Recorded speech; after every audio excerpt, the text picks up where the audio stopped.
انبیاء کی جائیداد جو ہے وہ بطور وراثت اولاد کے اندر تقسیم نہیں ہوتی. ان کے گھر والوں کو خرچہ ملتا ہے جو ضرورت کے مطابق ہے، خرچے کے بعد جو باقی بچے گا وہ اللہ کے راستے کے اندر وقف ہوگا. کہ مرزا قادیانی خود بھی تسلیم کر رہا ہے تقسیم کہ وراثت، اس کی جائیداد جو ہے وہ اس کے مرنے کے بعد اس کی اولاد میں تقسیم ہوگی. تو جب ہم یہ اتنی واضح بات، ایک طرف نبی علیہ الصلوۃ والسلام کی حدیث اور سیدنا صدیق اکبر رضی اللہ تعالیٰ عنہ کا عمل، اور ایک طرف ان کے اتنے واضح دلائل رکھتے ہیں جو دونوں مخالف ہیں، تو پھر اس کا وہ کیا جواب دیتے ہیں؟ نتیجہ یہ نکلتا ہے کہ مرزا قادیانی جھوٹا ہے. السلام علیکم ورحمۃ اللہ وبرکاتہ.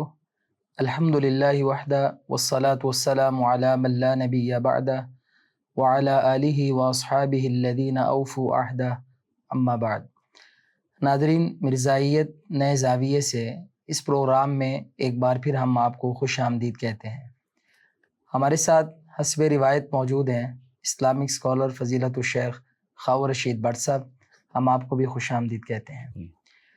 جیسا کہ معیار نبوت کے حوالے سے ہماری تفصیلی بات ہو رہی تھی، اور 9 معیار نبوت جو ہم نے شیخ محترم سے تفصیل کے ساتھ سمجھے، آج 10واں معیار نبوت ہے.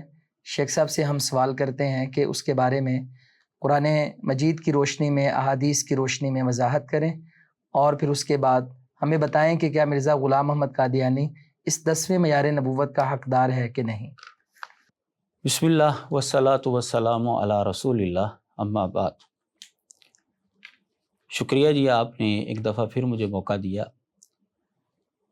جیسا کہ ناظرین جانتے ہیں کہ معیار نبوت کے حوالے سے تفصیلی گفتگو ہم کر رہے تھے.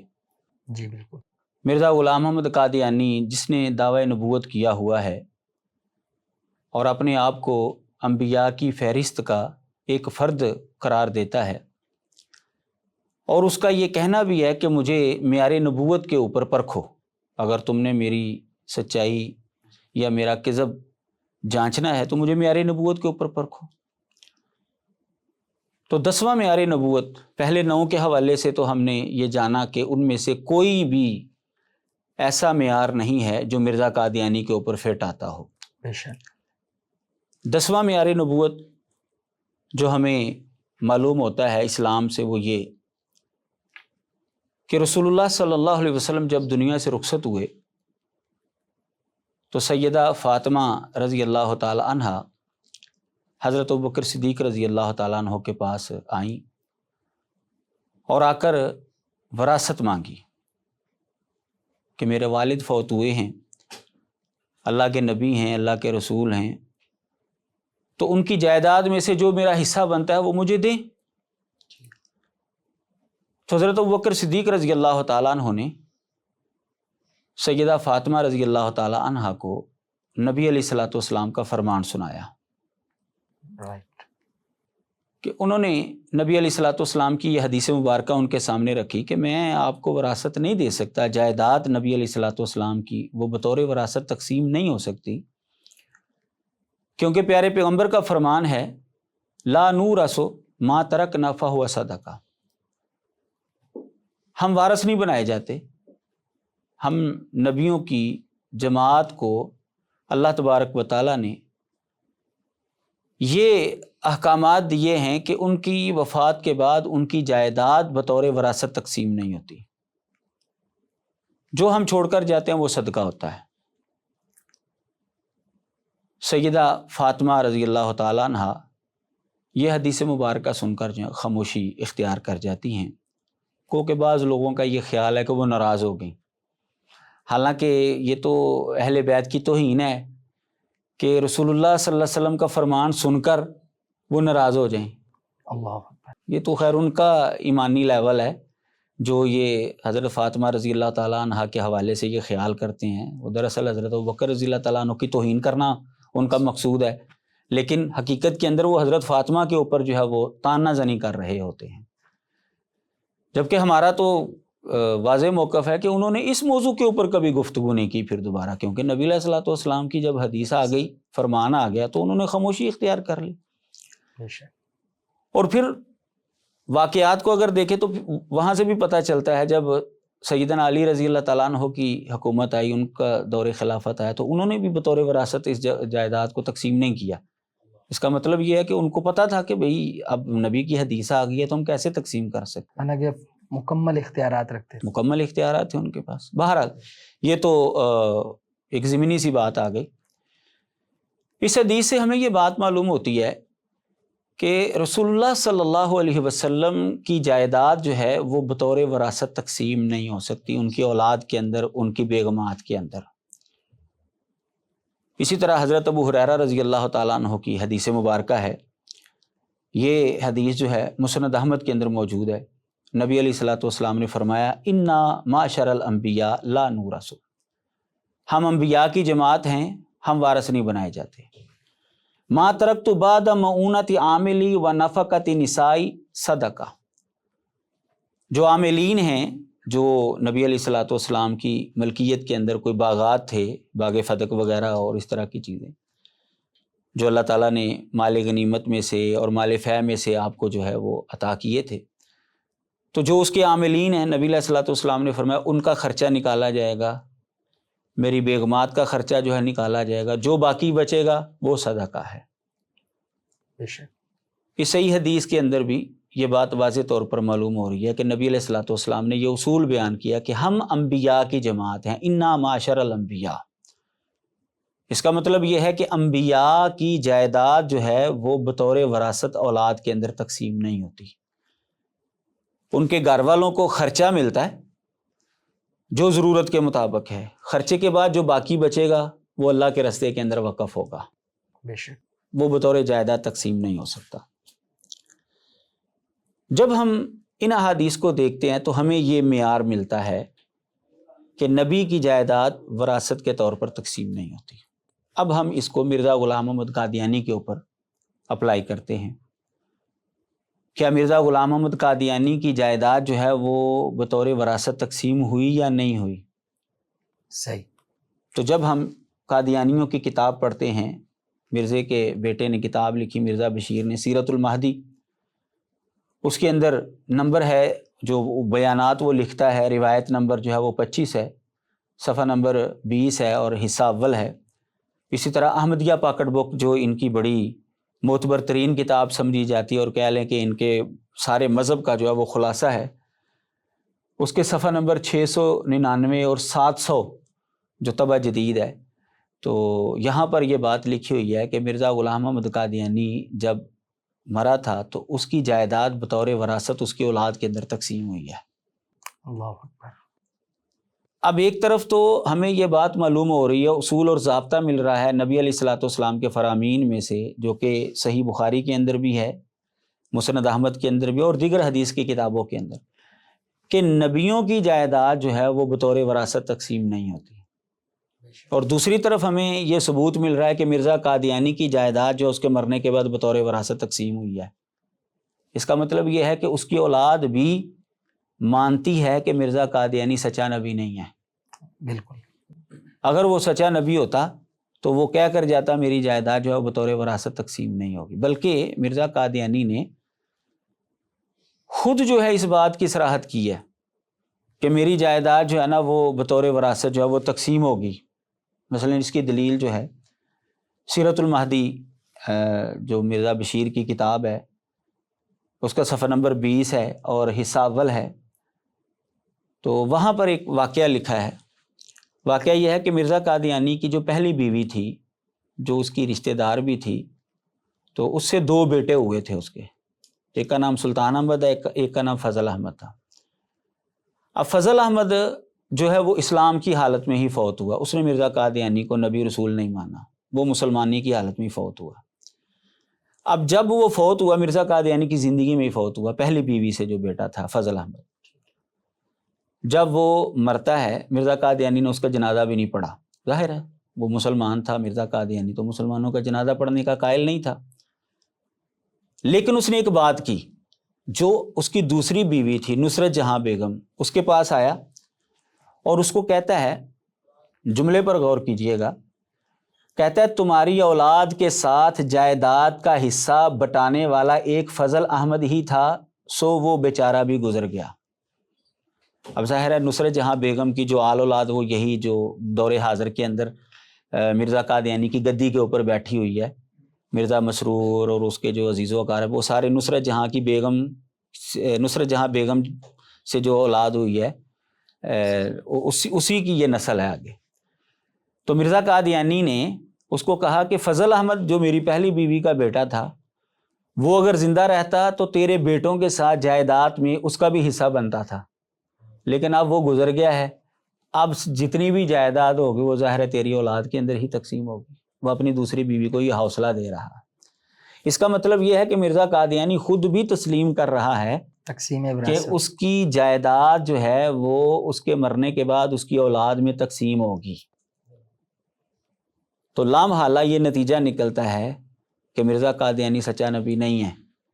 اگر وہ سچا ہوتا تو اس کی جائیداد بطور وراثت تقسیم نہ ہوتی۔ شیخ صاحب آپ نے بہت ہی اچھے طریقے سے صحیح بخاری سے مسند احمد تک حوالہ جات سے اور پھر اس کے بعد ان کی کتابوں کے حوالوں سے پہلے آپ نے معیار ثابت کیا، اور اس کے بعد آپ نے یہ بتایا کہ مرزا غلام احمد قادیانی تو زندگی میں ہی تقسیم وراثت کا قائل تھا۔ تو جب ہم یہ اتنی واضح بات، ایک طرف نبی علیہ الصلوۃ والسلام کی احادیث اور سیدنا صدیق اکبر رضی اللہ تعالیٰ عنہ کا عمل، اور ایک طرف ان کے اتنے واضح دلائل رکھتے ہیں جو دونوں مخالف ہیں، تو پھر اس کا وہ کیا جواب دیتے ہیں؟ جیسا کہ میں نے پہلے بھی کئی دفعہ یہ بات کی ہے کہ قادیانی لوگ جو ہیں انہوں نے ہر بات کی کوئی نہ کوئی طویل، کوئی نہ کوئی انہوں نے اس میں مین میخ جو ہے وہ نکالا ہوا ہے۔ ٹھیک ہے، وہ جیسے کہتے ہیں نا ڈوبتے کو تنکے کا سہارا، بالکل اسی طرح جو ہے وہ کرتے ہیں۔ کوئی تھوڑا سا بھی کوئی ان کو لفظ مل جائے نا تو وہ فوراً جو ہے نا اسی کے اوپر جو ہے وہ زور دینا شروع ہو جاتے ہیں۔ اب ایک حدیث مبارکہ کے اندر یہ الفاظ آتے ہیں کہ نبی علیہ الصلوۃ والسلام نے جب یہ جملہ ارشاد فرمایا تھا لا نور ما ترکنا صدقہ یرید رسول اللہ صلی اللہ علیہ وسلم، یرید رسول اللہ صلی اللہ علیہ وسلم نفسہ، صحیح، کہ صحابی بیان کرتے ہیں کہ نبی علیہ الصلوۃ والسلام کا مقصد اس حدیث سے اپنا آپ بیان کرنا تھا۔ اب جب یہ الفاظ انہوں نے دیکھے تو یہ طویل شروع کر دی کہ جی یہ سب نبیوں کی بات نہیں ہے، یہ دراصل نبی علیہ الصلوۃ والسلام صرف اپنی ذات کے حوالے سے بات بیان کر رہے ہیں کہ میری جائیداد بطور وراثت تقسیم نہیں ہوگی۔ آپ کے فرمان کا یہ مقصد نہیں ہے کہ جو بھی نبی ہے اس کی جائیداد بطور وراثت تقسیم نہیں ہوگی، بلکہ آپ کا مقصد یہ تھا کہ میری وراثت تقسیم، یعنی یہ نبی علیہ السلام کے ساتھ خاص ہے یہ مسئلہ۔ صحیح، یہ انہوں نے جو ہے وہ تعویل شروع کی۔ لیکن جب ہم اس کی حقیقت میں جاتے ہیں تو ہمیں پتہ چلتا ہے کہ ان کی یہ تعویل بالکل فضول اور غلط ہے۔ وہ کیسے؟ حدیث مبارکہ کے اندر ہم دیکھتے ہیں کہ جمع کے صیغے ہیں لا نورث انا معاشر الانبیاء، مسند احمد کے، جی بالکل، ہم انبیاء کی جماعت ہیں، ہم وارث نہیں بنائے جاتے۔ ما ترکنا، اب یہ دیکھیں نبی علیہ الصلوۃ والسلام جمع کے صیغے استعمال کر رہے ہیں۔ تو اگر نبی علیہ الصلوۃ والسلام کا مقصد یہ ہوتا صرف اپنی ذات کے حوالے سے یہ مسئلہ بیان کرنا ہوتا تو جمع کے صیغے آپ کیوں بولتے؟ اب جمع کے صیغے بول کر اور یرید رسول اللہ صلی اللہ علیہ وسلم نفسہ، ان دونوں لفظوں کو جب ہم ملائیں گے تو یہ نتیجہ نکلتا ہے کہ نبی علیہ الصلوۃ والسلام نے انبیاء کا تذکرہ کر کے یہ واضح کیا کہ چونکہ میں بھی اسی سلسلے کی ایک کڑی ہوں، بے شک، میں بھی اللہ کا نبی اور رسول ہوں، لہٰذا میرا بھی یہی حکم ہے۔ جب ہم ان دونوں الفاظوں کو ملائیں گے، دونوں جملوں کو ملائیں گے تو ہمیں یہ نتیجہ ملتا ہے کہ نبی علیہ الصلوۃ والسلام دیگر انبیاء سے ہٹ کر اپنا مسئلہ نہیں بیان کر رہے، بلکہ دیگر انبیاء کے سلسلے کی کڑی ہونے کی وجہ سے نبی علیہ الصلوۃ والسلام خود کو اس کے اندر شامل کرنا چاہتے ہیں۔ یہ اصل میں مقصد ہے۔ شیخ صاحب اس سے یہ بھی تو مراد ہو سکتا ہے نا کہ نبی علیہ الصلوۃ والسلام یرید رسول اللہ صلی اللہ علیہ وسلم نفسہ سے مراد ہے کہ آپ اہل بیت کو بھی مستثنا کر رہے ہیں۔ کل کو کوئی بندہ یہ بھی کہہ سکتا تھا کہ رسول اللہ صلی اللہ علیہ وسلم والا جو حکم ہے یہ اب آخر تک ان کی اولاد میں چلے گا، تو اس سے اہل بیت بھی مستثنا ہو رہے ہیں۔ اس سے یہ بھی سمجھ آ رہی ہے کہ اس سے مراد صرف رسول اللہ صلی اللہ علیہ وسلم کی ہی ذات ہے۔ یعنی یہ بھی ایک مقول طویل ہے اس کی کہ نبی علیہ الصلوۃ والسلام نے صرف اپنی جائیداد کے حوالے سے یہ اصول بیان کیا ہے، اپنی آنے والی نسل کے حوالے سے نہیں کہ اہل بیت جو ہے نا وہ اگر ان میں سے کوئی فوت ہو جائے تو اس کی وراثت جو ہے وہ آگے منتقل نہیں ہوگی، نہیں، اس کے حوالے سے یہ مسئلہ نہیں ہے، نبی علیہ الصلوۃ والسلام کی ذات کے حوالے سے یہ مسئلہ ہے۔ اس اعتبار سے دیکھیں تو یہ مطلب دو طویلیں جو ہیں، دو اس کے مطلب جو ہیں وہ بالکل معقول جو ہیں وہ سمجھ میں آ رہے ہیں، اور دوسرے دلائل کے مطابق جو ہیں وہ سمجھ میں آ رہے ہیں۔ اچھا، جو میں نے آپ کے سامنے اس کا مطلب بیان کیا ہے وہ ہمیں دوسرے دلائل سے بھی سمجھ میں آ رہا ہے۔ مثال کے طور پر، یعنی میں تائیدی طور پر آپ کے سامنے ایک دلیل رکھتا ہوں کہ نبی علیہ الصلوۃ والسلام نے جب کبھی دیگر انبیاء کے ساتھ اپنا تذکرہ کیا ہے تو اسی طرح کے الفاظ استعمال کیے ہیں۔ سلسلہ صحیحہ کے اندر ایک حدیث ہے، شیخ البانی رحمہ اللہ نے اس کو نقل کیا ہے، 2047 نمبر حدیث ہے کہ نبی علیہ الصلوۃ والسلام نے اسی طرح کے جملے بولے، فرمایا ان معشر الانبیاء یضاعف لنا البلاء کما یضاعف لنا الاجر، ہم انبیاء کی جماعت ہیں، جیسے ہمارا اجر لوگوں کے مقابلے میں دگنا ہے اسی طرح ہمارے اوپر اللہ کی طرف سے آزمائش بھی زیادہ آتی ہے۔ جیسے اجر ہمیں زیادہ ملتا ہے اسی طرح ہماری آزمائش بھی عام لوگوں کے مقابلے میں زیادہ ہوتی ہے، اور لفظ جو ہے یہاں پہ بھی ماشاء اسی طرح کے الفاظ ہیں۔ اس کا مطلب یہ ہے کہ نبی علیہ الصلوۃ والسلام جب اس طرح کے جملے بولتے تھے معاشر الانبیاء، اس کا مطلب یہ ہوتا تھا سلسلہ نبوت کی جو کڑیاں ہیں سارے کے سارے نبی مراد ہوتے تھے۔ نبی علیہ الصلوۃ والسلام کسی ایک نبی کے حوالے سے تذکرہ نہیں کر رہے ہوتے تھے۔ مزید ہم اگر اس کو سمجھیں تو یعنی 1 منٹ کے لیے اگر ہم مرزائیوں کی یہ تعویل جو ہے وہ 1 منٹ کے لیے مان لیں بالفرض، تو پھر بھی نتیجہ یہ نکلتا ہے کہ مرزا قادیانی جھوٹا ہے۔ وہ کیسے؟ آپ غور کریں ذرا، جیسا کہ میں نے پہلے بھی آپ کے سامنے یہ موقف رکھا ہے اور ان کے کتابوں کے حوالے سے رکھا ہے کہ قادیانیوں کا اور مرزا قادیانی کا بھی یہی عقیدہ ہے کہ مرزا قادیانی خود محمد رسول اللہ ہے صلی اللہ علیہ وسلم۔ کہتے ہیں مرزا قادیانی اور محمد رسول اللہ کے اندر کوئی فرق نہیں، جیسا کہ اس کی کتاب جو ہے خطبہ الہامیہ کے حوالے جو ہیں وہ میں نے آپ کے سامنے رکھے تھے، سارا وجود ہی وجودہ ہو، میرا وجود اور محمد صلی اللہ علیہ وسلم کا وجود ایک ہی ہو گیا ہے، من فرق بینی و بین المصطفیٰ فما عرفنی وما رآ، یہ خطبہ الہامیہ اس کی روحانی خزائن کی جلد نمبر 16 صفحہ نمبر جو ہے 258 اور 259 پر جو ہے نا یہ باتیں موجود ہیں۔ اسی طرح جو اس کا بیٹا بشیر احمد، اس نے جو ہے کلمۃ الفصل کے اندر صفحہ نمبر 158 پر لکھا ہے پس مسیح موعود یعنی مرزا قادیانی خود محمد رسول اللہ ہے جو اشاعت اسلام کے لیے دوبارہ دنیا میں تشریف لائے۔ یعنی قادیانیوں کے نزدیک مرزا قادیانی اور محمد صلی اللہ علیہ وسلم دونوں ایک ہی شخص ہیں، اور اس کے 2 روپ ہیں، بلکہ یہ لیٹسٹ ورژن ہے۔ اچھا، جب یہ ان کا عقیدہ ہے تو اس حدیث کے اندر یہ ہے کہ نبی علیہ الصلوۃ والسلام اپنا نفس مراد لے رہے تھے، تو اب فرق کیوں کر رہے ہیں پھر؟ بالکل صحیح بات ہے۔ اب اگر یہ فرق کریں گے تو اس کا مطلب ہے کہ مرزا قادیانی کا یہ دعویٰ جھوٹا ہے۔ اگر فرق نہیں کریں گے تو جائیداد اس کی تقسیم ہوئی، اس اعتبار سے جھوٹا ہے۔ جو بھی وہ بات کریں گے نا مرزا قادیانی جو ہے وہ جھوٹا ہی ثابت ہوتا ہے۔ بے شک، فرق کریں گے پھر بھی جھوٹا، نہ فرق کریں گے پھر بھی جھوٹا۔ اس کا مطلب یہ ہے کہ قادیانیوں کی یہ تعویل بالکل غلط ہے، یہ ان کو قطعاً جو ہے وہ مفید نہیں ہے۔ شیخ صاحب یہ جو انہوں نے تعویل کی ہے تو آپ نے بڑا زبردست مدلل اس کا رد کیا ہے، تو اس کے علاوہ بھی جب آپ ان کو مسکت جواب دیتے ہیں تو اس کے بعد بھی وہ کوئی تعویل پیش کرتے ہیں؟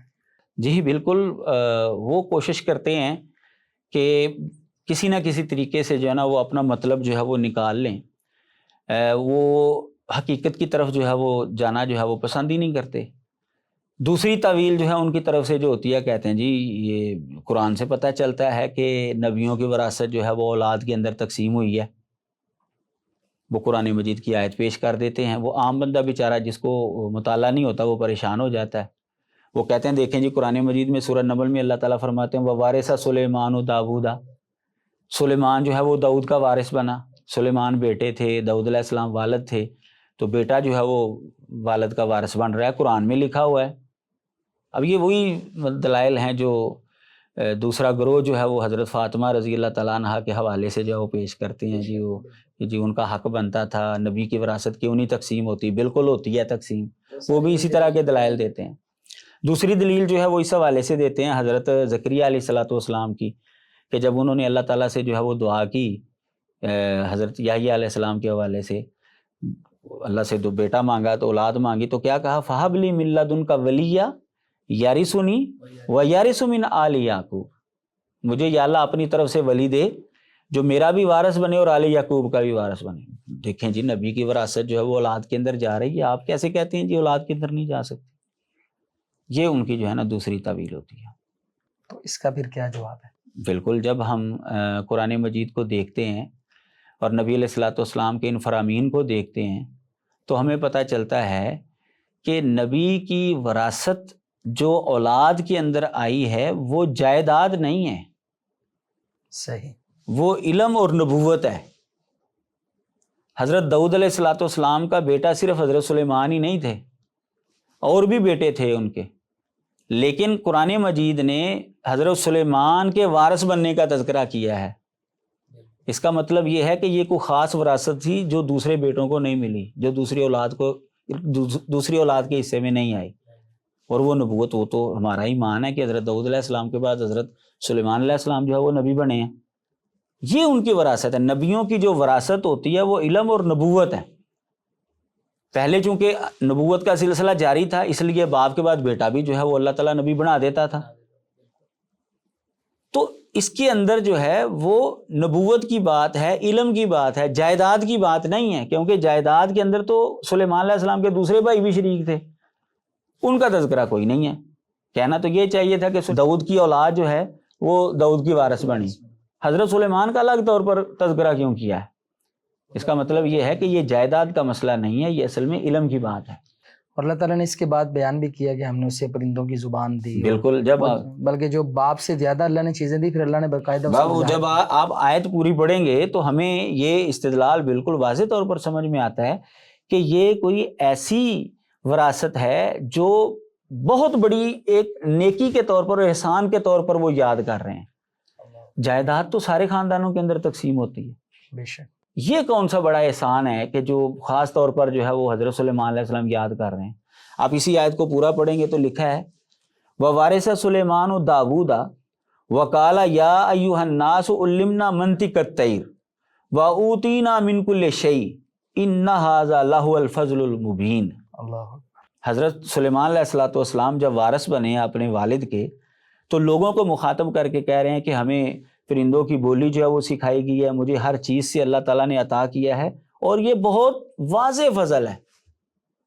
اس کا مطلب یہ ہے کہ ان کو جو وراثت ملی ہے وہ کوئی عام وراثت نہیں جو ہر گھر کے اندر تقسیم ہوتی ہے، یہ کوئی خاص وراثت تھی جس کو وہ فضل عظیم قرار دے رہے ہیں، فضل مبین قرار دے رہے ہیں۔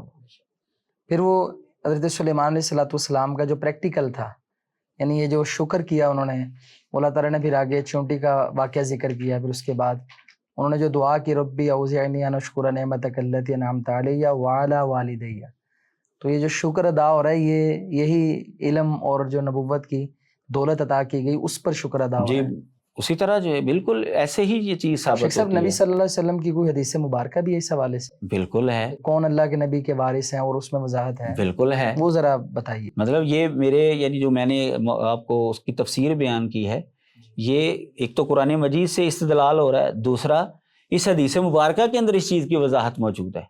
وہ حدیث مبارکہ جو ہے وہ سنن نبی داود کے اندر موجود ہے، حدیث کا نمبر ہے 3641۔ شیخ البانی رحمہ اللہ نے اس حدیث کو صحیح قرار دیا، حدیث بھی صحیح ہے، کہ نبی علیہ الصلوۃ والسلام نے فرمایا ہے ان العلماء ورثۃ الانبیاء، علماء جو ہیں وہ انبیاء کے وارث ہیں۔ وَإِنَّ الْأَنْبِيَاءَ لَمْ يُورِثُوا دِينَارًا وَلَا دِرْهَمًا، لم یورثوا پڑھ لیں یا لم یورثوا پڑھ، دونوں کا معنی ہے۔ انبیاء نے درم و دینار کا وارث نہیں بنایا کسی کو۔ اللہ،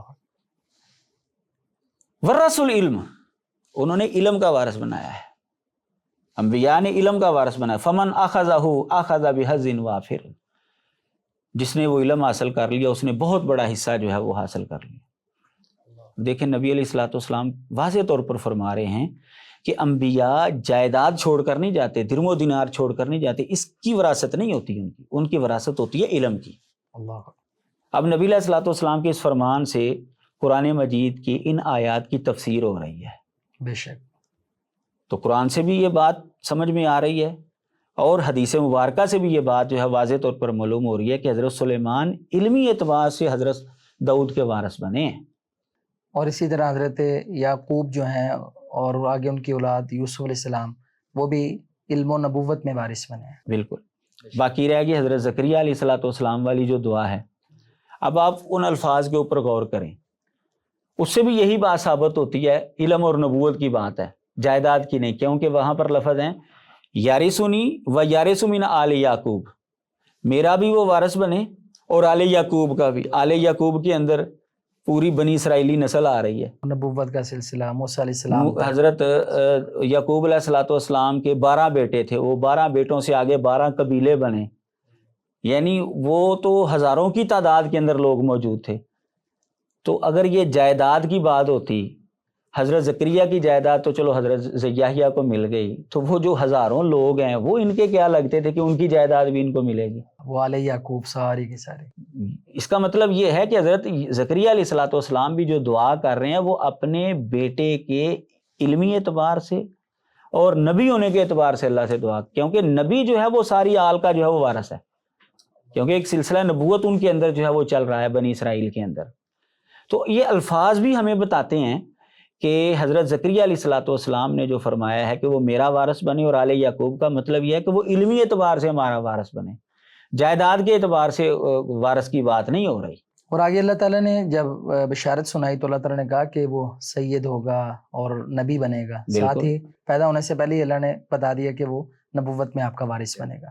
اور پھر یہ جو حدیث مبارکہ ابھی میں نے آپ کے سامنے رکھی، اس میں تو واضح طور پر لکھا ہے کہ وہ درہم و دینار چھوڑ کر نہیں جاتے، ورث العلم، علم کا وارث بناتے ہیں، وہ علم چھوڑ کر جو ہے نبی جاتے ہیں۔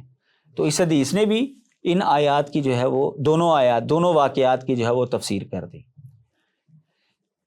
مزید تعید جو ہے وہ یہ تو ہو گئی نا ہمارے دلائل، قرآن سے جو ہمیں بات سمجھ میں آتی ہے، حدیث مبارکہ سے جو بات ہمیں سمجھ میں آتی ہے۔ میں آپ کے سامنے جو ہے اب مرزا قادیانی کے بڑے بیٹے مرزا بشیر الدین، جو کہ ان کا دوسرا خلیفہ بھی تھا قادیانیوں کا، جی، اس کی کتاب سے میں آپ کے سامنے جو حوالہ پڑھتا ہوں، تو جس سے بات سمجھ میں آتی ہے کہ قادیانی بذات خود اسی بات کو تسلیم کر رہے ہیں جو میں نے آپ کے سامنے رکھی ہے، تفسیر بیان کی، کہ نبی جو ہے وہ علم کا جو ہے وہ وارث بنا کر جاتا ہے، جائیداد کی بات نہیں ہو رہی۔ مثلا اس کی کتاب ہے، اس نے قرآن مجید کی تفسیر جو ہے وہ لکھوائی، لیکن مشہور یہ ہے کہ وہ لکھی اس نے، چلیں یہ ان کا اپنا مسئلہ ہے۔ عبدالحق مولوی پاوا کے نام سے جو ہے نا وہ مشہور تھا قادیانیوں کے اندر، اس نے جو ہے کہتے ہیں تفسیر کبیر جو ہے وہ لکھی ہے، اور لیکن بشیر الدین کے نام پر جو ہے وہ شائع ہوئی۔ بہرحال یہ ان کا اپنا ذاتی مسئلہ ہے، کیا کرتے ہیں وہ کیا نہیں کرتے، لیکن اس کی جو تفسیر ہے جی، اس کے اندر جو ہے ہم جب دیکھتے ہیں حضرت زکریا علیہ الصلوۃ والسلام کی جو دعا کی بات ہم کر رہے ہیں، اس کے تحت جو ہے وہ لکھتا ہے، اس دعا میں حضرت زکریا نے اپنی ضرورت حقہ کا اظہار کیا ہے۔ وہ کوئی دولت مند نہیں تھے کہ انہیں اپنے بعد اپنی دولت کا فکر ہوتا، جملے پر غور کیجئے۔ مرزا بشیر الدین لکھ رہا ہے، کہتا ہے کہ حضرت زکریا علیہ الصلوۃ والسلام کوئی دولت مند نہیں تھے کہ ان کو اپنے بعد دولت کا فکر ہوتا کہ میری دولت جو ہے وہ کدھر جائے گی، وہ دوسرے لوگ لے جائیں گے۔ وہ کوئی دولت مند نہیں تھے کہ ان کو اپنی دولت کا فکر ہوتا۔ وہ خدا تعالیٰ کے ایک نبی تھے، پس ان کا خوف دولت کے جانے کا نہیں تھا بلکہ تعلیم کے مفقود ہونے کا تھا۔ فَحَبْ لِي مِن لَّدُنْكَ وَلِيًّا، پس اے خدا تو مجھے اپنے پاس سے ایک شخص عطا فرما جو ہمارے خاندان کی اولادوں کا حافظ ہو اور ان کو دین پر قائم کرے۔ یارثنی و یارث من آل یعقوب، جو میرا بھی وارث ہو اور آل یعقوب کا بھی وارث ہو، یعنی جو میرے اندر قوم کی خدمت اور دین کی اشاعت کے لیے نیک جذبات پائے جاتے ہیں وہ بھی اس میں پائے جائیں، اور اسی طرح بنی اسرائیل میں جو نیکیوں کا ورثہ چلا آتا ہے، اور موسیٰ اور ہارون اور داؤد اور سلیمان اور دوسرے انبیاء سے انہوں نے جو جو خوبیاں حاصل کی ہیں وہ سب کی سب اس میں پائی جائیں۔ یعنی مرزا بشیر الدین جو ہے وہ تفسیر کبیر جلد نمبر 5 ہے، صفحہ نمبر 125 اور 126 پر جو ہے نا یہ بات موجود ہے کہ وہ بھی تسلیم کر رہا ہے کہ حضرت زکریا علیہ الصلوۃ والسلام نے کوئی دولت کی وجہ سے اپنے وارث کی دعا نہیں کی تھی، بلکہ تعلیم کی وجہ سے کی تھی کہ میرے بعد جو ہے وہ تعلیم چلتی رہے نبیوں کی۔ تو یہ جو وراثت ہے وہ تعلیم کی وراثت جو ہے، علم کی وراثت جو ہے وہ نبیوں کے اندر چلتی ہے، جائیداد کی وراثت نہیں چلتی۔ حضرت سلیمان علیہ السلام کے حوالے سے جو بات ہوئی، ووارث سلیمان و داؤدا، تفسیر کبیر کی جلد نمبر 7 صفحہ نمبر 354 پر جو ہے وہ اس پر تبصرہ کرتے ہوئے کہتا ہے سلیمان داؤد کا وارث ہوا، یعنی ان کے انتقال کے بعد ان کا جانشین ہوا، وہ جائیداد کی بات نہیں کر رہا، ان کا جانشین ہوا، وہ تخت کے اوپر بھی بیٹھا ہے اور نبوت کے درجے کے اوپر جو ہے وہ سرفراز ہوا، نبوت و حکومت، یعنی جائیداد کی بات نہیں ہے، نبوت اور حکومت کے حوالے سے جو ہے وہ بھی تسلیم کر رہا ہے کہ ان کا جانشین ہوا ہے۔ تو مرزئی لوگ بھی بذات خود، ان کے علماء اس بات کو تسلیم کرتے ہیں۔ نچلا طبقہ جو ہے وہ تو میں نے شاید پہلے بھی بات کی ہو، نہیں بھی کی تو چلو میں کر دیتا ہوں وہ بات، کہ یہ لوگ ایسے ہیں کہ یہ مرزا قادیانی کو سچا ثابت کرنے کے لیے اس کو جھوٹا بھی کہہ دیتے ہیں۔ بلکہ ایسا کلپ بھی موجود ہے، وہ یوٹیوب پر چلتا ہے، وہ ہمارے کسی دوست نے جو ہے نا وہ عام کیا ہوا ہے کہ وہ مرزا قادیانی کی کتاب کا حوالہ دیا اس قادیانی کو، تو وہ مرزا قادیانی کو ماں بہن کی گالی دے رہا ہے کہ اس کو چھوڑو، تم میرے ساتھ بات کرو، تم ماں بہن کی گالی دے کر کہہ رہا ہے کہ اس کو چھوڑو، تم میرے ساتھ بات کرو، یعنی اس کی کتاب کا حوالہ کیوں مجھے دے رہے ہو تم؟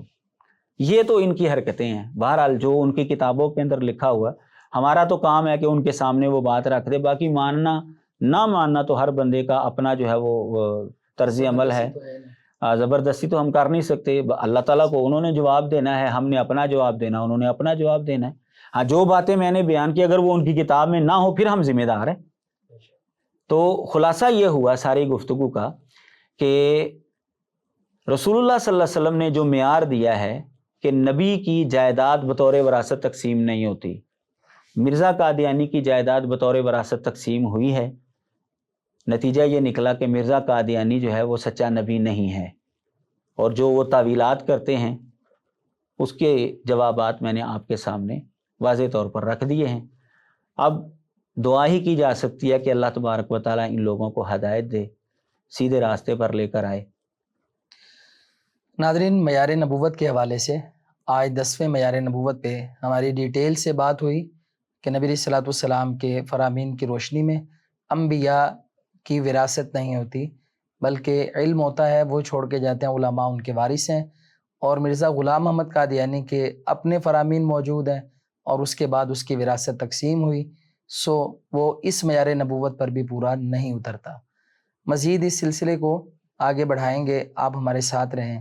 والسلام علیکم ورحمۃ اللہ وبرکاتہ۔